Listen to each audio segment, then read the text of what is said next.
let's go a little bit further. Rashi says that Aharon said to Moshe, you have to daven for our sister, right? Because she shouldn't be like a dead person. You know? Why? Because someone who has leprosy is considered like they're dead. It's one of the 4 people that are considered that they're dead. But Aaron goes a step further. Fascinating thing. Aaron said to Moshe, Moshe, someone has leprosy. Who decides if the leprosy is cured or not? The Cohen. Yeah. Who's the Cohen? Aaron. Yeah. But Aaron, a Cohen is not allowed to look at the leprosy of a relative. So now Miriam is stuck. Because the only one who can say to Miriam, you're tahor, is a Kohen. The only Kohanim was Aaron and his children. They're all related. Aaron is a brother, and they're nephews. So Aaron says to Moshe, Ani yefshar lirosa, I can't look to see if her leprosy is cured. Shani korov, I'm related. Ve'en korov roe es hanagoyim. A relative cannot check your leprosy, your nega. There's no other Cohen in the world. So Aaron said to Moshe, if Hashem doesn't cure her, we're going to be stuck. Hashem made her leprosy. Hashem has to take it away. Now the truth is Hashem did take away the leprosy. And there were many other people that were leprous. I told you from the Chet Egel. But yet, Hashem said if her father got angry at her, she'd be embarrassed for 7 days. I'm like a father. I'm angry at her. She should be embarrassed for 7 days. So for 7 days, she has to act differently. And therefore, they waited 7 days for her. But look what Moshe says. Moshe says, Vayitzach Moshe el Hashem. Moshe cries out to Hashem. And it's, Rashi says, so difficult. Lamor, as follows. Kel no, refa no lo. 5 words. Hashem, please. Cure her, please. Rashi says, why didn't he daven longer? Because people would have said, oh, for your sister you daven. You know, but for us you don't daven. You know, they were always critical of him. Yeah. I remember I had a meeting for the shul. They were talking about ways to raise money. So listen to this idea. Years ago, this was an idea among some of the Ashkenazi shuls. You know, in Ashkenazi shuls, you pay membership. Let's say the membership fee is $400. A year? Okay? A year. Oh, okay. Every year you pay $400 membership. So you know what the shul did? $200 went into the shul account to help run the shul. And the other $200, they bought a life insurance policy for you. You can buy term life very cheap. It's $1 for 1,000. So nice. So for $200, they bought a policy for $200,000. So nice. It is nice. And if you die, who got the $200,000? The shul. Wow. So this way, all the membership had a policy on them. The membership fee was $400. 200 went to the shul. The other 200 went to New York Life or whatever it was. This way, you could never donate in your lifetime $200,000 to the shul. Yeah. But the shul took out the policy for you, and if you die, the shul made $200,000. Wow. But Everything went well. They knew about it and they Yeah, they signed. Everything went well. But Rabbi, for policy, you need to pay month to month the fee. You can pay once a year also. I pay for my children once a year. Once a year? Once a year, there's a fee, once a year. Okay? So everything went well until one of the people in the shul got sick.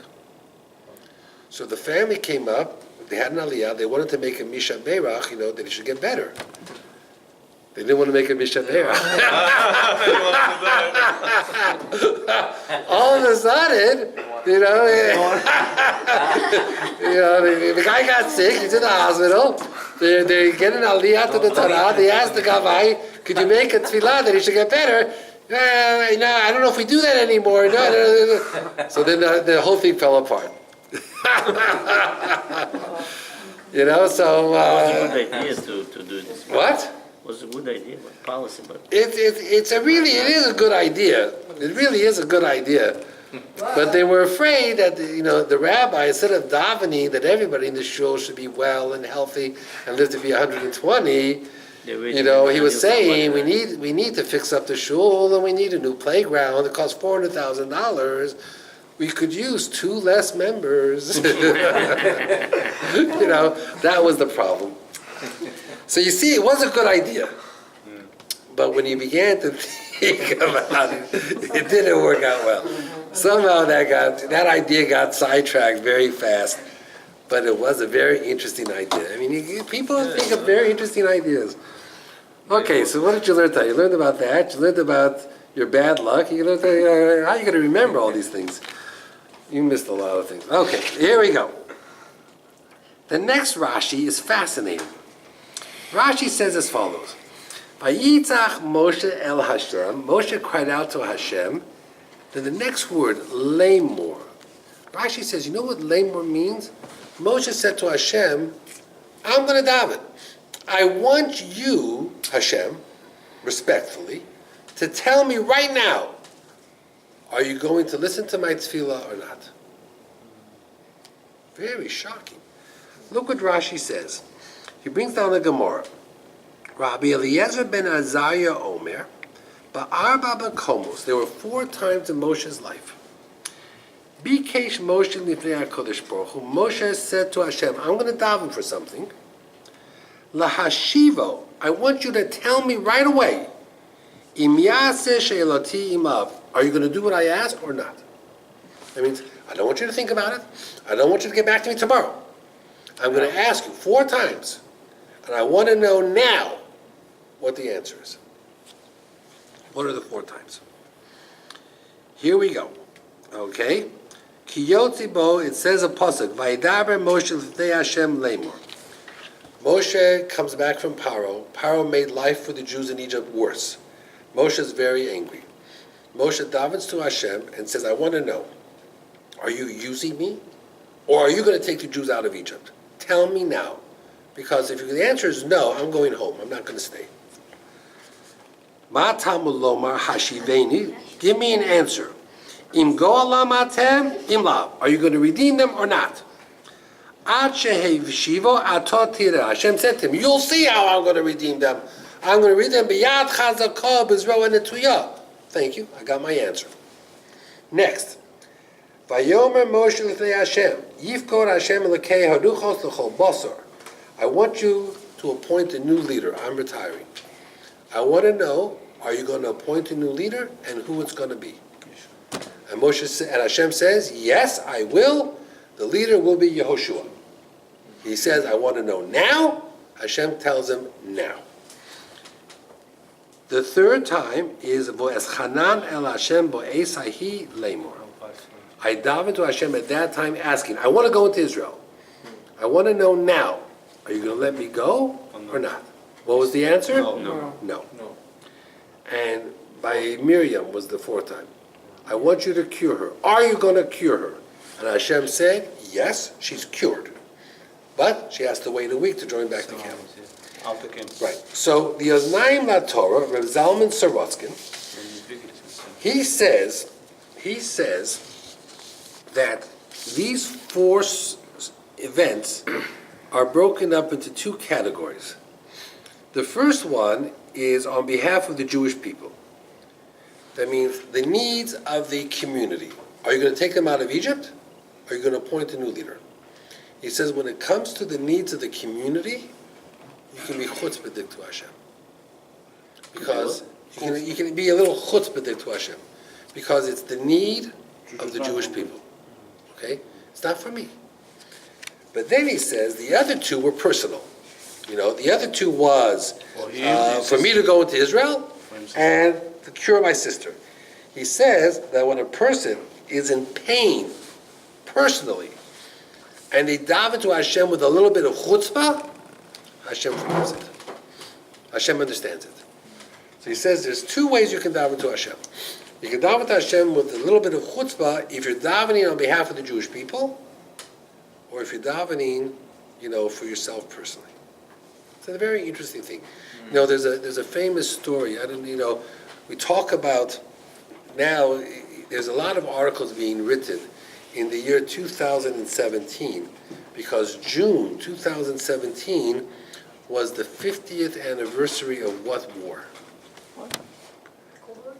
June 2017 is 50 years since what war took place in Israel?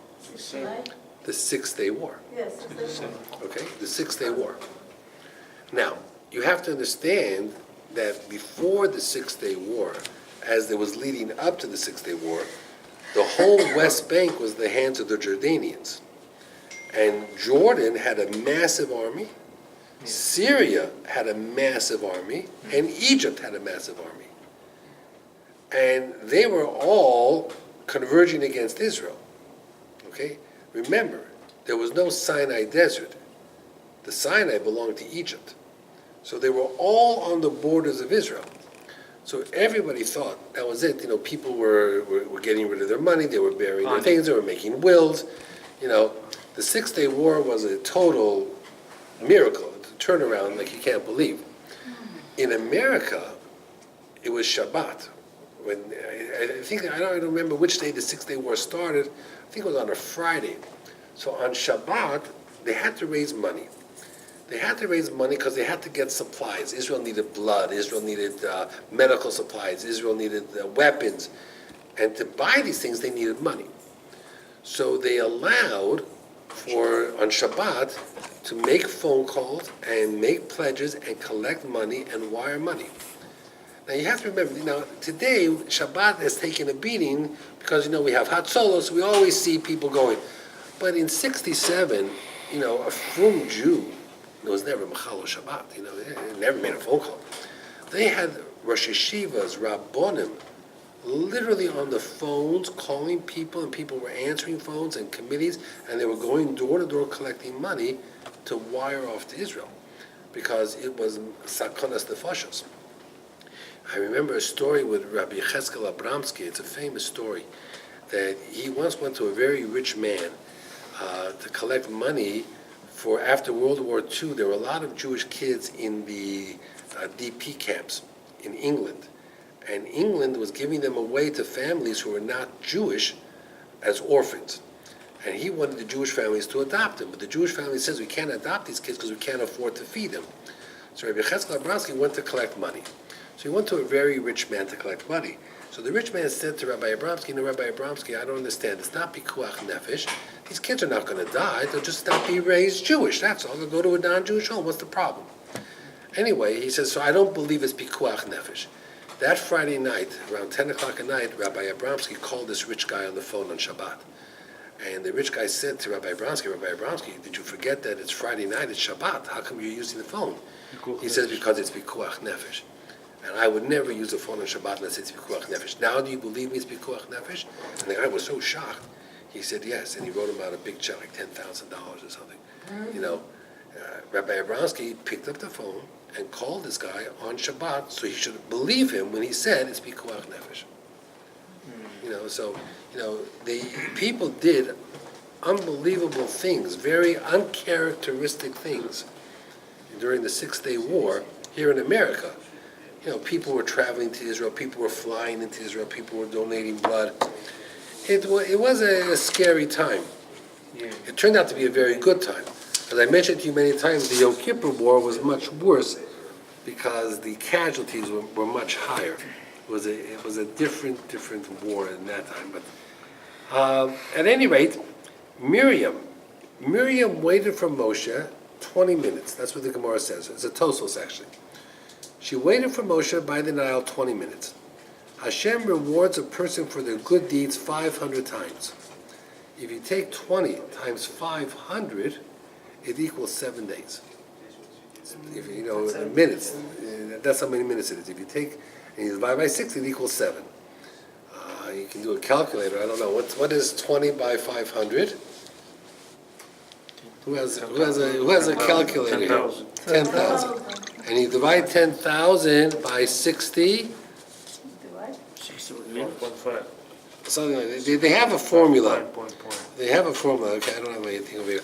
But they have a formula where it comes out that for her 20 minutes, it equals 7 days. And they waited for her 7 days. Hashem rewarded her 500 times, which is fascinating which is fascinating.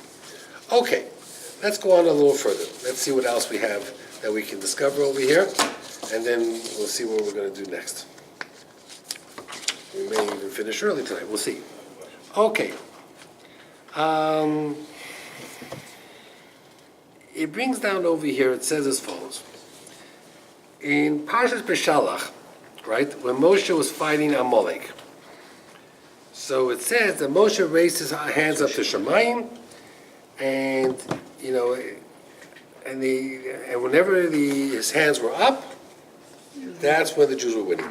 And maybe that's why when people daven, sometimes people daven, they go like this, they raise their hands up. Yes. Because that's what Moshe Rabbeinu did.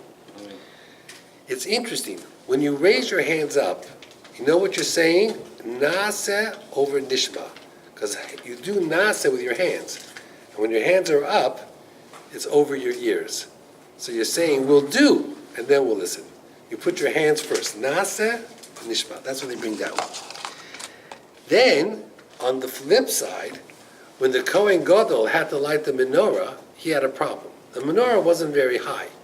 He could lift his hand like this and light the menorah, but he wasn't allowed to. You gotta go up. Yeah. Why? Because he has over here that sits, that says Kodesh Hashem. And he wasn't allowed to raise his hand above Hashem's name. You gotta go climb. So therefore, even though the menorah wasn't very high, he had to go up the stairs. He always had to be careful. Whenever he was wearing the gold bar, never to raise his hands above his head. So it's interesting. On the forehead of the Kohen Gadol was the tzitz. So it had Hashem's name on it. So the Kohen had to be very careful that he had to respect the fact that these were the rules that Hashem had. You know, there are a lot of people who want to get close to Hashem. I had a lady who, you know, when I started one of my schools, so we insisted that the kids wear tzitzit. Now, there were many, the school was out of town, they were not very religious. So when we bought these little pairs of tzitzit for the boys, the parents were in an uproar. The parents said, there's no way we're going to allow the kids to wear tzitzit. Did you ever run into that problem? Or did your mother ever say to you, you can't wear a pair of tzitzit? Never. So what would you do if you have 50 parents, mothers, outside your office saying, we are not going to let our children wear tzitzit? So it was a little bit of a difficult situation. I took out an encyclopedia. I had once seen this. I said, do you know that Theodore Herzl, when he designed the Jewish flag, the Israeli flag, guess what he designed it to look like? Tzitzit, because they had the stripes on it. And the talit has stripes on it. You ever look, your talit has stripes. I said, do you know that the tzitzit, the Israeli flag, is like the Israeli flag? The minute they heard, oh, it's like the Israeli flag, I'll take two of them. I'll take two of them. So that was the beginning. Okay. Then I had a lady come to shul one Shabbos, and she puts on a talis. Okay. Puts on a talis, Israeli flag. So when I come over to her afterwards, I said, that was very interesting that you were wearing a talit in shul. Usually it's only the men who wear talit. So she says, why do you wear a talit? I said, well, you want to wrap yourself up in mitzvot. You want to get closer to Hashem. She says, okay, I want to wrap myself up in mitzvot. I want to get closer to Hashem. I'm Jewish. Why should men get close to Hashem and not women? I want to get as close to Hashem as you. Okay. So then I asked her, I don't know how I think of these things. I asked her, do you have any friends that chew gum? She says, yeah, I have a few friends that chew gum. You know, sometimes when you chew gum, and you're on the phone speaking to them, and they crack the gum. Have you ever had someone who cracks the gum? How do you like it? No. You can't stand it, right? It drives you crazy, I like right? I said to you, do you have any of your friends that chew gum and crack the gum all the time? She says, yeah. I said, how does that make you feel? She says, it's horrible. If I ask your friends why they do it, and they say because they want to get close to you, what would you say? I would say that they're crazy. They're not going to get close to me. I'm just going to get further away. I don't like it.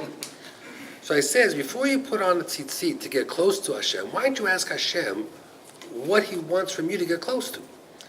You may think putting on a tzitzit gets you closer to Hashem, but if Hashem doesn't like it, Are you going to get closer to Hashem, or are you going to get further away from Hashem? Further. She says, further away.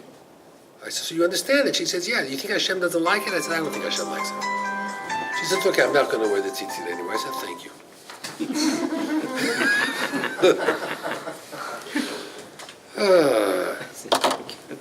One of those days. Okay, here we go. It says as follows. In Parshas Bahaloscha, good night, sir. In Parshas Bahaloscha, it has as follows. The famous, the letter, the inverted nuns.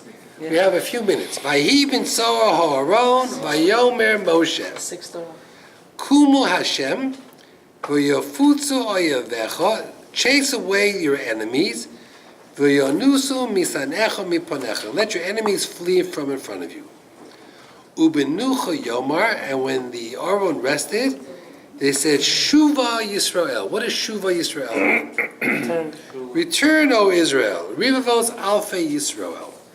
So, what does it mean, Shuvu, right? Shuvu Hashem. You know, you have an answer for this? What does it mean, Shuvu Hashem? Return Hashem. It's as if Hashem is gone away somewhere. So, what does it mean, Shuvu Hashem? Right? Return Hashem. Where did Hashem go? So if you say Hashem was busy chasing away the enemies, now you want him to come back home. So Rav Shamshon Rafal Hirsch says, Shuvu Hashem means come home again, Hashem. The Art Scroll says, Shuvu Hashem, live in peace. That means bring peace to us. Chase away our enemies, but then when you come back to us, bring us shalom bayis, bring us peace. That's what it means, Shuvu Yisrael. Why Yeshua Binun, the name was longer like this, between them, the split in the parasha, the both. Where? Two times his name is not together. Yoshua bin Nun? Bin Nun, when I say between that is the empty space. Really? You would have to show me inside where it is, but okay, we'll look at it soon enough. Anyway, so he says as follows. He brings down Rabbi Fran. He says that he learned a long time ago, sometimes vacations are terrible. You know, why would you say that? He says something very, very interesting.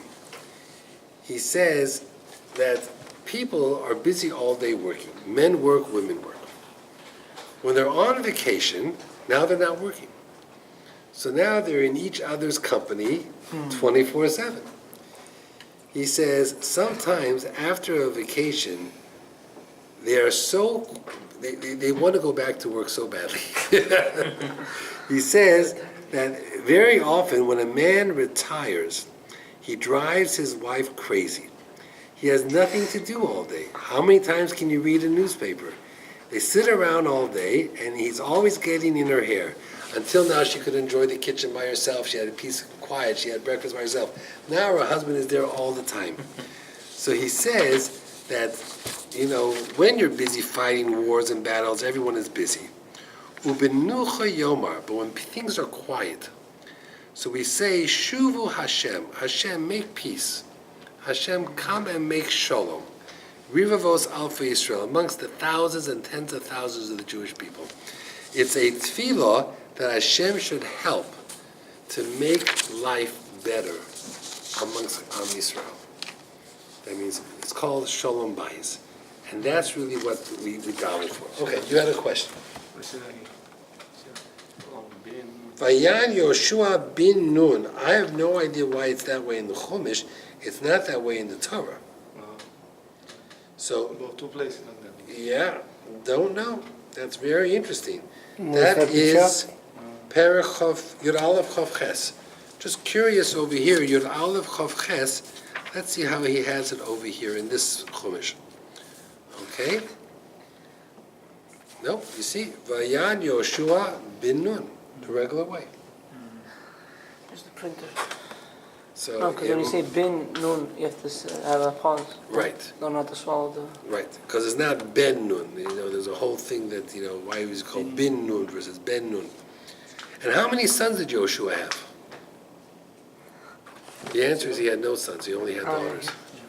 That's one of the interesting things about him. He married Rachel, right? Right, he married Rachav. And the Haftorah for this week, when do we read the same Haftorah on another Shabbos? We read the same Haftorah. Chanukah's, right, very good.